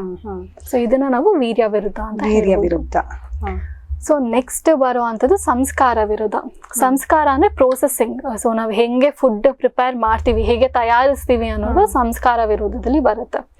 ಸೊ ಇದರಲ್ಲಿ ನಾವು ಏನ್ ತಗೊಬಹುದು ಸಂಸ್ಕಾರ ವಿರುದ್ಧ ಅಂದ್ರೆ, ಇವಾಗ ಮೊಸರು ಅಥವಾ ಮಜ್ಜಿಗೆನ ನಾವು ಕುದಿಸಿ ಅದ್ರಿಂದ ಮಜ್ಜಿಗೆ ಹುಳಿ ಮಾಡುವಂಥದ್ದು. ಸೊ ಇವಾಗ ಎಲ್ಲರೂ ನಾವು ಮಾಡ್ತೀವಿ ಅದನ್ನ. ಸೊ ದಟ್ ಕಮ್ಸ್ ಅನ್ನೋ ಸಂಸ್ಕಾರ ವಿರುದ್ಧ. ಆಮೇಲೆ ಇವಾಗ ಹೊರಗಡೆಗಳೆಲ್ಲ ಬಜ್ಜಿ ಬೋಂಡ ಆಲ್ರೆಡಿ ಆಯಿಲ್ ಅಲ್ಲಿ ಫ್ರೈ ಮಾಡಿರ್ತಾರೆ. ಸೊ ಮತ್ತೆ ಅದನ್ನೇ ಆಲ್ರೆಡಿ ಫ್ರೈ ಆಗಿ ಡೀಪ್ ಫ್ರೈಡ್ ಮಾಡಿಬಿಡುತ್ತೆ, ಮತ್ತೆ ಅದೇ ಎಣ್ಣೆ ಯೂಸ್ ಮಾಡಿ ಮಾಡುವಂಥದ್ದು. ಸೊ ಅದೇನಾಗುತ್ತೆ ಅಂದ್ರೆ ಗುರು ಇರುವಂತ ಆಹಾರ ಆಲ್ರೆಡಿ ಗುರು ಇರುತ್ತೆ ಒಂದ್ ಕೆಲವೊಂದು ಆಹಾರ, ಅದನ್ನ ಡೀಪ್ ಫ್ರೈಡ್ ಮಾಡ್ತಾ ಅದು ಚೇಂಜ್ ಆಗಲ್ಲ, ಕ್ವಾಲಿಟೀಸ್ ಅದೇ ಕ್ವಾಲಿಟೀಸ್ ಅಲ್ಲೇ ಇರುತ್ತೆ. ಸೊ ಅದನ್ನ ತಗೊಳ್ಳೋದ್ರಿಂದ ಇದು ಸಂಸ್ಕಾರ ವಿರುದ್ಧ ಅಂತ ಹೇಳ್ಬೋದು. ಸೊ ಇದ್ರಲ್ಲಿ ಇನ್ನೊಂದು ಎಕ್ಸಾಂಪಲ್ ಅಂದ್ರೆ ಮೇನ್ ಆಗಿ ಅದೇ ಹನಿ ಮತ್ತೆ ಬಿಸಿ ನೀರು. ಸೊ ಅದು ಕೂಡ ವೆಯ್ಟ್ ಲಾಸಿಗೆ ಹನಿ ಮತ್ತೆ ಬಿಸಿನೀರು ತಗೊಂಡ್ರೆ ಒಳ್ಳೇದು ಅಂತ ಹೇಳ್ತಾರಲ್ಲ. ಹೌದು. ಸೊ ತುಂಬಾ ದಪ್ಪ ಇರೋರು ಖಾಲಿ ಹೊಟ್ಟೆಲಿ ಬಿಸಿನೀರು ಹನಿ ಹಾಕಿ ತಗೊಂಡ್ರೆ ಹೌದು. ಸೊ ನಾವ್ ಯೂಶಲಿ ಅದು ವಿರುದ್ಧ ಆಹಾರ ಇದು ಅಂತಾನೆ ಹೇಳೋದು. ಸೊ ಬಿಸಿ ನೀರಲ್ಲಿ ತಗೊಬಾರ್ದು, ಅಟ್ಲೀಸ್ಟ್ ಲೂಕ್ ವಾರ್ಮ್ ವಾಟರ್ ಅಂದ್ರೆ ಸ್ವಲ್ಪ ಬೆಚ್ಚಗಿರುವಂತ ನೀರಲ್ಲಿ ಹನಿ ತಗೊಬಹುದು. ಅದೇ ಬಿಸಿ ನೀರಲ್ಲಿ ಯಾವತ್ತೂ ಹನಿ ಅಥವಾ ಮಧು ಹಾಕೋದ್ರಿಂದ ಅದು ವಿಷಕಾರಿಯಾಗಿ ಪರಿವರ್ತನೆ ಆಗುತ್ತೆ. ಸೊ ಇದು ಸಂಸ್ಕಾರ ವಿರುದ್ಧದಲ್ಲಿ ನಾವು ಅರ್ಥ ಮಾಡ್ಕೊಬಹುದು. ನೆಕ್ಸ್ಟ್ ಬರುವಂತದ್ದು ಉಪಚಾರ ವಿರುದ್ಧ. ಸೊ ಉಪಚಾರ ವಿರುದ್ಧ ಮೇನ್ ಆಗಿ ನಾವು ಡಾಕ್ಟರ್ಸ್ ಅಲ್ಲಿ ಇದು ಅನ್ವಯಿಸುತ್ತೆ. ಸೊ ನಾವು ಅದೇ ಪಂಚಕರ್ಮ ಚಿಕಿತ್ಸೆ ಕೊಡ್ಬೇಕಾದ್ರೆ ಅವರು ಕರೆಕ್ಟ್ ಆಗಿ ಫಾಲೋ ಮಾಡದೇ ಇರೋದು, ನಾವು ಅದನ್ನ ಉಪಚಾರ ವಿರುದ್ಧ ಅಂದ್ರೆ ನಾವು ಕೆಲವೊಂದು ರೂಲ್ಸ್ ಅಂಡ್ ರೆಜಿಮೆಂಟ್ಸ್ ಹಾಕಿರ್ತೀವಿ. ಸೊ ಆ ಟೈಮಲ್ಲಿ ಹಿಂಗ್ ಮಾಡ್ಬೇಕು, ಈ ತರ ಪಥ್ಯ ತಗೊಬೇಕು ಅಥವಾ ಜಾಸ್ತಿ ಕೋಲ್ಡ್ ಎಕ್ಸ್ಪೋಸ್ ಆಗ್ಬಾರ್ದು ಆ ತರ. ಸೊ ಅದನ್ನ ಫಾಲೋ ಮಾಡದೇ ಇರೋದು ಸೊ ಅಪಚಾರವಾಗುತ್ತೆ. ಸೊ ಅದರಿಂದ ಆಗುವಂತದ್ದು ಉಪಚಾರ ವಿರುದ್ಧ. ದೇಹಕ್ಕೆ ಅವ್ರು ಯಾವ ರೀತಿ ಉಪಚಾರ ಮಾಡ್ಕೋತಾರೆ. ಹೌದು. ಸೊ ನಾವು ಕೆಲವೊಂದು ನಸ್ಯ ಟ್ರೀಟ್ಮೆಂಟ್ ಅಂತ ಮಾಡ್ತೀವಿ, ಮೂಗಿಗೆ ಡ್ರಾಪ್ಸ್ ಹಾಕೋದು ಅಥವಾ ಮೆಡಿಕೇಟೆಡ್ ಇದನ್ನ ಹಾಕಿದಾಗ. ಸೊ ಜಾಸ್ತಿ ಶೀತ ಅಂದ್ರೆ ಜಾಸ್ತಿ ಗಾಳಿಗೆ ಹೋಗ್ಬೇಡಿ ಇರೋರಿಗೆ ಈ ನಸ್ಯ ಟ್ರೀಟ್ಮೆಂಟ್. ಹೌದು. ಸೊ ಜಾಸ್ತಿ ಗಾಳಿಗೆ ಹೋಗ್ಬೇಡಿ ಆ ತರ ಹೇಳಿ, ಸ್ವಲ್ಪ ಆದಷ್ಟು ಬೆಚ್ಚಗಿರಿ, AC ಎಲ್ಲ ಹೋಗ್ಬೇಡಿ ಅಂತ ಹೇಳಿ. ಸೊ ಅವ್ರು ಅದನ್ನ ಫಾಲೋ ಮಾಡದೇ ಇರೋದಾಗ ಅದು ಅಪಚಾರ ಆಗಿ ಸೊ ಅದನ್ನ ಉಪಚಾರ ವಿರುದ್ಧ ಆಗಿ ಕನ್ವರ್ಟ್ ಆಗುತ್ತೆ. ಅವಾಗ ನಾವೇನ್ ಟ್ರೀಟ್ಮೆಂಟ್ಸ್ ಮಾಡಿದ್ರು ಅದು ಎಫೆಕ್ಟ್ ಇರಲ್ಲ ಅಥವಾ ಅದರಿಂದ ಸೈಡ್ ಎಫೆಕ್ಟ್ಸ್, ಆಮೇಲೆ ನಮ್ಗೇನು ಕಡಿಮೆ ಆಗಿಲ್ಲ ಟ್ರೀಟ್ಮೆಂಟ್ ಮಾಡಿಸಿದ್ವಿ ಅಂತ ಹೇಳ್ತಾರೆ. ಸೊ ನೆಕ್ಸ್ಟ್ ಬರುವಂಥದ್ದು ಪಾಕ ವಿರುದ್ಧ ಅಂತ ಹೇಳ್ತೀವಿ. ಸೊ ಪಾಕ ಅಂದ್ರೆ ಮೃದು ಪಾಕನೇ ನಾವು ಹೇಗೆ ಫುಡ್ನ ಪ್ರಿಪೇರ್ ಮಾಡಿರೋಂಥ ಪಾಕಗಳನ್ನ. ಸೊ ಇವಾಗ ಎಲ್ಲ ಇದರಲ್ಲಿ ಎಕ್ಸಾಂಪಲ್ ಏನಂದ್ರೆ ಇವಾಗ ಮೊಟ್ಟೆನ ಹಾಫ್ ಬಾಯ್ಲ್ಡ್ ಎಗ್ ಅಂತ ತಗೊಂತಾರೆ ಆಮ್ಲೆಟ್ ಫಾರ್ಮಲ್ಲಿ. ಸೊ ಇದೇನಂದ್ರೆ ಜಾಸ್ತಿ ಕುಕ್ಕು ಅಂದ್ರೆ ಜಾಸ್ತಿ ಬೇಯಿಸಿರಬಾರ್ದು ಅಥವಾ ಕಡಿಮೆ ಬೇಯಿಸಿರೋವಂಥದ್ದು. ಸೊ ಇದನ್ನ ನಾವು ಪಾಕ ವಿರುದ್ಧ ಅಂತ ಹೇಳ್ತೀವಿ. ಕೆಲವೊಬ್ರು ಏನು ಬೇಯಿಸದೆ ಹಂಗೆ ಹಸಿಯಾಗಿ ತಿನ್ನು. ಇವಾಗ ಅನ್ನ ಅಕ್ಕಿ ಏನು ಅಷ್ಟೇ. ನಾನು ತೀರಾ ಹೇಳೋದ್ ಕೇಳಿದೀನಿ, ಮೊಟ್ಟೆನ ಹಂಗೆ ಡೈರೆಕ್ಟ್ ಡಿಲ್ಯೂಟೆಡ್ ಮಿಲ್ಕಿಗೆ ಹಾಕಿ ತಗೊಂಡ್ರೆ ತುಂಬಾ ಒಳ್ಳೇದು, ಕ್ಯಾಲ್ಸಿಯಂ. ಖಂಡಿತ ಇಲ್ಲ ಅದು. ಸೊ ಅದೇ, ಸೊ ಇದ್ರಲ್ಲಿ ಪಾಕ ವಿರುದ್ಧದಲ್ಲಿ ಮೇನ್ ಆಗಿ ಬರೋದು ಕಡಿಮೆ ಬೇಯಿಸಿರೋವಂಥದ್ದು ಅಥವಾ ಜಾಸ್ತಿ ಬೇಯಿಸಿರೋವಂಥದ್ದು. ಅಂದ್ರೆ ಇವಾಗ ಹಾಫ್ ಬಾಯ್ಲ್ಡ್ ಜಾಸ್ತಿ ಕರೆಕ್ಟ್ ಆಗಿ ಇದ್ ಮಾಡಿರಲ್ಲ, ಅಥವಾ ಅಕ್ಕಿನ ಜಾಸ್ತಿ ಬೇಯಿಸಿರಲ್ಲ ಕರೆಕ್ಟ್ ಆಗಿ, ಇದನ್ನ ಅಂಡರ್ ಕುಕ್ಡ್ ಅಂದ್ರೆ ಸ್ವಲ್ಪ ಕಡಿಮೆ ಇದ್ರಲ್ಲಿ ಬೇಯಿಸಿರೋವಂಥದ್ದು. ಇದರಿಂದ ಸೊ ಪಾಕ ವಿರುದ್ಧ ಆಗುತ್ತೆ. ಸೊ ಓವರ್ ಕುಕ್ಡ್ ಅಂದ್ರೆ ತುಂಬಾ ಇವಾಗ ಒಬ್ಬೊಬ್ರಿಗೆ ತುಂಬಾ ಈ ಅಕ್ಕಿನ ಜಾಸ್ತಿ ಇವಾಗ ಪಲಾವ್ ಮಾಡ್ಬೇಕಾರೆಲ್ಲ ಜಾಸ್ತಿ ಕೆಳಗಡೆ ಇದ್ ಮಾಡಿ ಬೇಯಿಸಿಬಿಟ್ಟು ಜಾಸ್ತಿ ಅದು ಕಪ್ಪು ಬರೋವರೆಗೂ ಇದ್ ಮಾಡಿ ತಗೊಳ್ಳೋ ಅಂಥದ್ದು. ಸೊ ಇದನ್ನ ಓವರ್ ಕುಕ್ಡ್. ಸೊ ಇದು ಕೂಡ ನಮ್ಗೆ ವಿರುದ್ಧ ಆಹಾರ ಆಗಿ ಪರಿವರ್ತನೆ ಆಗುತ್ತೆ. ಸೊ ಇದ್ರ ನೆಕ್ಸ್ಟ್ ಬರುವಂಥದ್ದು ಸಂಯೋಗ ವಿರುದ್ಧ. ಸೊ ಸಂಯೋಗ ಅಂದ್ರೆ ಕಾಂಬಿನೇಷನ್. ಸೊ ನಾವು ಯಾವ್ದು ಆಹಾರ ಜೊತೆ ಯಾವ ಆಹಾರನ ಸೇರಿಸೋದ್ರಿಂದ ಅದರಿಂದ ಆಗುವಂತ ವಿರುದ್ಧ ಆಹಾರ. ಸೊ ಇವಾಗ ಇದರಲ್ಲಿ ನಾವೇನ್ ಹೇಳ್ತೀವಿ ಅಂದ್ರೆ ಹಾಲು ಜೊತೆ ಮೂಲಂಗಿ ಅಂದ್ರೆ ಜಾಸ್ತಿ ಆಮ್ಲ ರಸ ಉಳ್ಳ ಅಂತ ಫ್ರೂಟ್ಸ್ ಆಗಲಿ, ವೆಜಿಟೇಬಲ್ಸ್, ಈರುಳ್ಳಿ ಆಗಿರ್ಬೋದು, ಮೂಲಂಗಿ ಆಗಿರ್ಬೋದು, ನಾವ್ ಇವಾಗ ನೋಡ್ತೀವಲ್ಲ ಇದು ಮಿಲ್ಕ್ ಶೇಕ್ಸ್ ಆಗಿರ್ಬೋದು, ಈ grape milk shakes including fruit salad ಕೂಡ. ಸೊ ಫ್ರೂಟ್ ಸಲಾಡ್ ಅಲ್ಲಿ ನಾವೆಲ್ಲ ಇರೋ ರಸ ಉಳ್ಳುವಂತ ಫ್ರೂಟ್ಸ್ ನ ಕಟ್ ಮಾಡಿ ಇದನ್ನ ಹಾಲಿನ ಹಾಕಿ ಮತ್ತೆ ಐಸ್ ಕ್ರೀಮ್ ಹಾಕಿ ಮಾಡಿರ್ತೀವಿ. ಇದು ಸಂಯೋಗ ವಿರುದ್ಧ ಆಗಿ ಹೌದು.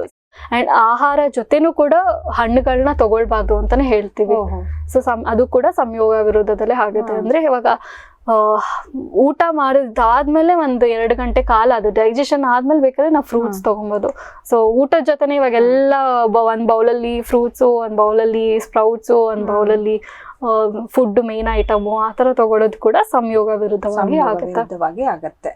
ಸೊ ನೆಕ್ಸ್ಟ್ ಬರುವಂತದ್ದು ಹೃದ್ ವಿರುದ್ಧ ಅಂತ ಹೇಳ್ತೀವಿ. ಸೊ ಹೃದ್ ಅಂದ್ರೆ ನಮ್ದು ಮನಸ್ಸು. ಸೊ ಮನಸ್ಸನ್ನ ವಿರುದ್ಧವಾಗಿ ಆಹಾರ ಸೇವನೆ ಮಾಡೋದು ಕೂಡ ಅದು ವಿರುದ್ಧ ಆಹಾರ ಆಗಿ ತಗೊಬಹುದು. ಸೊ ಇವಾಗ ನಮ್ಗೆ ಎಷ್ಟೋ ಒಂದು ಇಷ್ಟ ಇಲ್ಲ ಬಟ್ ಒಳ್ಳೇದಂತ ಗೊತ್ತಿದ್ರು ನಮ್ಗೆ ಅದು ತಿನ್ನಕ್ಕಾಗಲ್ಲ. ಸೊ ಅವಾಗ ನಾವು ಜಾಸ್ತಿ ಫೋರ್ಸಬಲಿ ಮಾಡಿ ತಿನ್ಸ್ಬಾರ್ದು. ಇವಾಗ ಮಕ್ಳುಗಳು ಅಷ್ಟೇ, ಅವ್ರಿಗೆ ಅಟ್ಲೀಸ್ಟ್ ನಾವು ಅಡ್ವೈಸ್ ಮಾಡ್ಬೇಕು. ಸೊ ಒಳ್ಳೇದು ಅಂತ ಅವ್ರ ಮನಸ್ಸಿಟ್ಟು ತಗೊಂಡ್ರೆ ದಟ್ ಇಸ್ ಫೈನ್. ಬಟ್ ತುಂಬಾ ಫೋರ್ಸಬಲಿ ತಿನ್ಲೇಬೇಕು, ಅದ್ ಮಾಡ್ಲೇಬೇಕು ಅಂತ ಕೊಟ್ರೆ ಅದ್ ಮತ್ತೆ ಮಾನಸಿಕ ವಿಕಾರಗಳು, ಸೊ ಮಾನಸಿಕ ದೋಷಗಳನ್ನ ವೃದ್ಧಿಸಿ ಅದನ್ನ ಮಾನಸಿಕ ವಿಕಾರಗಳಾಗಿ ಕನ್ವರ್ಟ್ ಆಗುವಂತ ಚಾನ್ಸಸ್ ಇರುತ್ತೆ. ಸೊ ಅದನ್ನ ನಾವು ಹೃತ್ ಸಂಪತ್ ಅಂತ ಹೇಳ್ತೀವಿ. ನೆಕ್ಸ್ಟ್ ಬರುವಂತದ್ದು ಸಂಪತ್ ವಿರುದ್ಧ. So Sampath is nothing but quality. So food quality. So ಅದನ್ನ ನಾವು ಅದ್ರ ಏನೇನ್ ಕ್ವಾಲಿಟೀಸ್ ಇದೆ ಅಂತ ಅದನ್ನ ಕ್ವಾಲಿಟಿನ ಅನಲೈಸ್ ಮಾಡಿ ತಗೊಳ್ಳೋ ಅಂಥದ್ದು. ಸೊ ನೆಕ್ಸ್ಟ್ ಬರುವಂತದ್ದು ವಿಧಿ ವಿರುದ್ಧ ಆಹಾರ ಅಂತ. ಸೊ ಕೋಡ್ಸ್ ಅಂದ್ರೆ ಇದು ಮೇನ್ ಆಗಿ ಸೊ ನಾವೇನ್ ರೂಲ್ಸ್ ಅಂಡ್ ರೆಗ್ಯುಲೇಷನ್ಸ್, ಆಹಾರ ತಗೋಬೇಕಂದ್ರೆ ನಾವು ಮನ್ಸಿಟ್ಟು ತಗೊಬೇಕು. ಸೊ ಅಂದ್ರೆ ಫಸ್ಟ್ ನಾವು ನೀರ್ ಕುಡ್ದಾದ್ಮೇಲೆ ಆಹಾರ ಸೇವನೆ ಮಾಡ್ಬೇಕು. ಸೊ ಆಹಾರ ಸೇವನೆ ಮಾಡಾದ್ಮೇಲೆ 10 ಹೆಜ್ಜೆ ಅಥವಾ 100 ಹೆಜ್ಜೆಗಳ ಕಾಲ ನಡಿಬೇಕು. ಸೊ ಈ ತರ ಕೆಲವೊಂದು ರೂಲ್ಸ್ ಇರೋವಂಥದ್ದು ವಿಧಿ ವಿರುದ್ಧ ಆಹಾರ. ಸೊ ಅದನ್ನ ಫಾಲೋ ಮಾಡ್ದೆ ಇವಾಗ ತಿಂದ ತಕ್ಷಣ ಮಲ್ಗೋ ಅಂಥದ್ದು. ಸೊ ತಿಂದ ಮಧ್ಯಾಹ್ನ ಎಲ್ಲ ಮನೇಲಿರೋರೆಲ್ಲ ತಿಂದ ತಕ್ಷಣ ಮಲ್ಕೊಳ್ತಾರೆ, ಮತ್ತೆ ಕಫ ಜಾಸ್ತಿ ಆಗುತ್ತೆ, ಮತ್ತೆ ಆಲಸ್ಯ ಜಾಸ್ತಿ ಆಗುತ್ತೆ, ಮತ್ತೆ ಸ್ಥೌಲ್ಯ ಆಗುವಂತ ಅಂದ್ರೆ ಜಾಸ್ತಿ ವೆಯ್ಟ್ ಜಾಸ್ತಿ ಆಗುವಂಥದ್ದು. ಸೊ ಆ ತರ ಅದನ್ನ ಫಾಲೋ ಮಾಡಿ ತಗೊಳ್ಳುವಂಥದ್ದು. ಅದನ್ನ ಫಾಲೋ ಮಾಡಿಲ್ಲ ಅದು ವಿಧಿ ವಿರುದ್ಧ ಆಗಿ ಅನ್ವಯವಾಗುತ್ತೆ. ಡಾಕ್ಟರ್ ಇಷ್ಟು ಹೊತ್ತು ನಮ್ ಜೊತೆಗಿದ್ದು ವಿರುದ್ಧ ಆಹಾರಗಳು ಯಾವ್ದು, ಹಾಗೆ ವಿರುದ್ಧ ಆಹಾರ ತಗೊಂಡ್ರೆ ಅಂದ್ರೆ ಹೊಂದಾಣಿಕೆ ಆಗದೆ ಇರುವಂತಹ ಆಹಾರನ ನಾವು ತಗೊಂಡ್ರೆ ನಮ್ಮ ದೇಹದ ಮೇಲೆ ಯಾವ ರೀತಿ ದುಷ್ಪರಿಣಾಮ ಬೀರ್ಬೋದು ಅನ್ನೋ ವಿಚಾರನ ಸಂಕ್ಷಿಪ್ತವಾಗಿ ಅಚ್ಚುಕಟ್ಟಾಗಿ ವಿವರವಾಗಿ ತಿಳಿಸ್ಕೊಟ್ಟಿದ್ದೀರಾ. ನಿಮಗೆ ಹಾಗೂ ನಿಮ್ಮ ಸಂಸ್ಥೆಯಾದ ಅಪೋಲೋ ಆಯುರ್ವೇದಕ್ಕೆ ಧನ್ಯವಾದಗಳನ್ನು ತಿಳಿಸ್ತಾ ಇದ್ದೀನಿ. ಇವತ್ತಿನ ಸಂಚಿಕೆಯಲ್ಲಿ ನಾವು ವಿರುದ್ಧ ಆಹಾರಗಳು ಯಾವ್ಯಾವುದು, ಹಾಗೆ ಅದರ ವಿರುದ್ಧ ಆಹಾರಗಳನ್ನು ತಗೊಂಡ್ರೆ ನಮ್ಮ ಶರೀರದ ಮೇಲೆ ಆಗುವಂತಹ ದುಷ್ಪರಿಣಾಮಗಳು ಯಾವ್ದ್ಯಾವುದು ಅಂತ ಮೇಡಮ್ ತುಂಬ ಚೆನ್ನಾಗಿ ನಮಗೆ ತಿಳಿಸ್ಕೊಟ್ಟಿದ್ದಾರೆ. ಇದನ್ನು ನೀವು ನಿಮ್ಮ ಜೀವನದಲ್ಲಿ ಅಳವಡಿಸ್ಕೊತೀರಾ ಅಂತ ನಾವು ತಿಳ್ಕೊತೀವಿ ಅಂತ ಹೇಳ್ತಾ ಇವತ್ತಿನ ಈ ಸಂಚಿಕೆನ ಇಲ್ಲಿಗೆ ನಾವು ಮುಗಿಸ್ತಾ ಇದ್ದೀವಿ. ಎಲ್ಲರೂ ನೋಡಿದ್ದಕ್ಕೆ ಧನ್ಯವಾದಗಳು. ನಮಸ್ಕಾರ.